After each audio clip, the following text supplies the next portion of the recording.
नमस्कार, मैं हूं धर्मेंद्र। आप देख रहे हैं online news India. Netaji Subhash Chandra Bose ने एक नारा दिया था, तुम मुझे खून दो मैं तुम्हें आजादी दूंगा।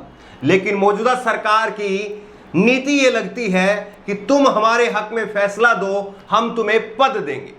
किस तरह से एक एक करके अलग अलग अदालतों के जजों के फैसले पर लगातार विवाद होता रहा, सवाल उठते रहे और उनको किस तरह से उनके रिटायरमेंट के बाद में मोदी सरकार हो या चाहे राज्यों की बीजेपी सरकार हो, वो पद बांट रही है, ये अपने आप में सवालों के कटघरे में है।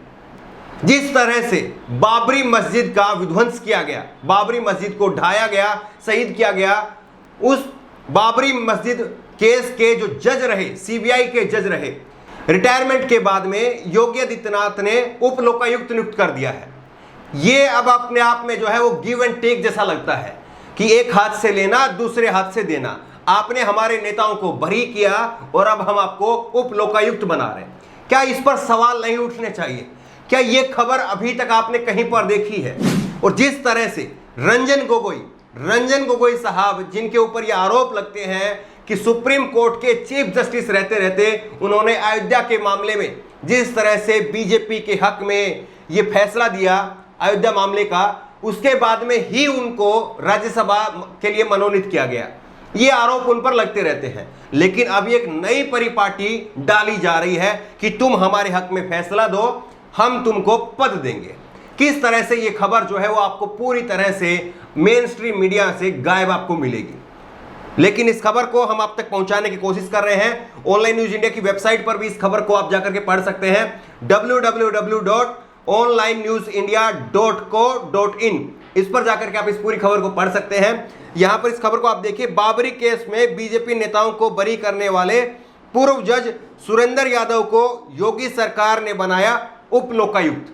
तो किस तरह से एक तरफ लेना और दूसरी तरफ देना, ये योगी आदित्यनाथ के राज में जो है ये हुआ है। यहां पर इसमें जो है सबसे बड़ी बात यह है कि बाबरी विध्वंस में फैसला सुनाने वाले जज सुरेंद्र यादव को योगी आदित्यनाथ सरकार ने उप लोकायुक्त बना दिया है। आपको बता दें कि सेवानिवृत्त सीबीआई जज एसके यादव ने 6 दिसंबर 1992 को अयोध्या में बाबरी मस्जिद विध्वंस मामले में सीबीआई की विशेष अदालत में सुनवाई की थी और सभी बीजेपी नेताओं को बरी कर दिया था। 32 नेता थे बीजेपी के, जो बड़े नेता बीजेपी के, वो सारे बड़े नेता बीजेपी के आरएसएस के 32 नेता थे और उनको बरी करने का काम किया था। इसमें कौन कौन था आप देख लीजिए। इसमें सबसे बड़ी बात यह है कि लालकृष्ण आडवाणी, जो उस वक्त में फायर ब्रांड चेहरा कहा जाते थे, जिस तरह से आज नरेंद्र मोदी को आप देखते हैं, उस वक्त में लालकृष्ण आडवाणी जो रथ यात्रा की अगुवाई कर रहे थे। लालकृष्ण आडवाणी बीजेपी के पूर्व अध्यक्ष और पूर्व रेल मंत्री मुरली मनोहर जोशी, मध्य प्रदेश की पूर्व मुख्यमंत्री उमा भारती, उत्तर प्रदेश के पूर्व सीएम कल्याण सिंह, और कल्याण सिंह को तो राजस्थान का गवर्नर राज्यपाल भी बनाया गया। और उसके बाद में बीजेपी के सीनियर नेता विनय कटियार समेत कुल 32 इसमें नेता थे। लेकिन अब आप क्या कहेंगे इसको? एक तरफ इन नेताओं को क्लीन चिट दी जाती है, बरी किया जाता है, और दूसरी तरफ यहां पर योगी आदित्यनाथ की सरकार ने इनको उप लोकायुक्त बना दिया है। क्या ये सीधे सीधे गिव एंड टेक का मामला नहीं है? और ये सब कुछ होता है इतनी जल्दी, यानी अब कोई पर्देदारी नहीं है। आप किसी तरह की अब कोई रोक टोक नहीं देखना चाहते हैं कि कम से कम कुछ इस तरह से करें कि आपके ऊपर सवाल ना उठे। लेकिन तुरंत इधर से रिटायरमेंट होती है और उधर दूसरी तरफ आपके लिए पद खाली होता है, जिस पर जाकर के आपको विराजमान होना होता है। ये हम नहीं कह रहे कि योगी आदित्यनाथ सरकार की मंशा केवल यही रही होगी, लेकिन जिस तरह से सवाल लगातार उनके फैसलों पर उठते रहे और उसके बाद में जिस तरह से योगी आदित्यनाथ की सरकार हो चाहे नरेंद्र मोदी की सरकार हो, वो जिस तरह से जजों को रिटायरमेंट के बाद में जो पद ऑफर कर रही है, उसके बाद में सवाल उठ रहे हैं। और रंजन गोगोई साहब के जिस तरह से उन्होंने राज्यसभा में जाना स्वीकार किया था, उसके बाद में ये सवाल लगातार उठने लगे।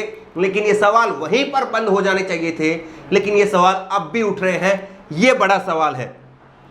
इसमें एक बड़ी बात यह भी है कि इन सभी को जज रहते हुए एसके यादव ने बरी किया था। बाबरी विध्वंस मामले में विश्व हिंदू परिषद के नेता अशोक सिंघल के खिलाफ कोई साक्ष्य नहीं मिले थे। जिस बाबरी मस्जिद की शहादत की वीडियो सब लोगों ने देखी, किस तरह से बाबरी मस्जिद को तोड़ा गया, वहां पर कई सारे पत्रकारों को मारा गया, वो वीडियो सबने देखी, लेकिन यहां पर कहा गया था, जज एसके यादव ने कहा था कि ये जो विश्व हिंदू परिषद के नेता हैं अशोक सिंघल अब नहीं है खैर इस दुनिया में, इनके लिए कहा था कि इनके खिलाफ कोई साक्ष्य नहीं है, कोई सबूत नहीं है, ये इन्होंने कहा था।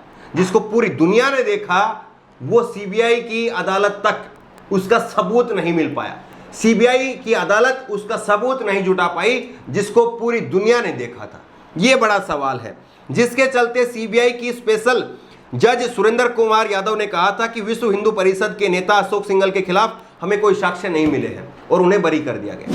यह सबसे बड़ी बात है कि किस तरह से दिन दहाड़े बाबरी मस्जिद को शहीद किया जाता है, उसके बाद में 32 के 32 आरोपी, जिनके लिए कहा जा रहा था कि कम से कम जो है वो 3 से 7 साल तक की कैद इनको जरूर होगी, लेकिन उनके बाद में पूरे 32 नेताओं को जिस तरह से बरी कर दिया गया, और अब उसके बाद में ये यहां पर लोकायुक्त बनाए गए, उप लोकायुक्त बनाए गए हैं, तो ये अपने आप में सवाल उठाने के लिए काफी है। क्या पूरी तरह से इस देश की न्याय व्यवस्था अब सरकारों की मुट्ठी में आ गई है? क्योंकि इस देश में आप देखिए कि सरकारों के ऊपर लोगों का भरोसा, नेताओं के ऊपर लोगों का भरोसा अब वो नहीं रहा है जो पहले होता था। उसके बाद में न्याय व्यवस्था के ऊपर लोगों का भरोसा था, लेकिन अब न्याय व्यवस्था के ऊपर, न्याय व्यवस्था के फैसलों के ऊपर लोगों का लगातार सवाल उठ रहा है, लोग लगातार सवाल उठा रहे हैं। मीडिया, वो पूरी तरह से मीडिया जो है सवालों के कटघरे में, तो आप छोड़िए, मीडिया की विश्वसनीयता पूरी तरह से खत्म हो गई है।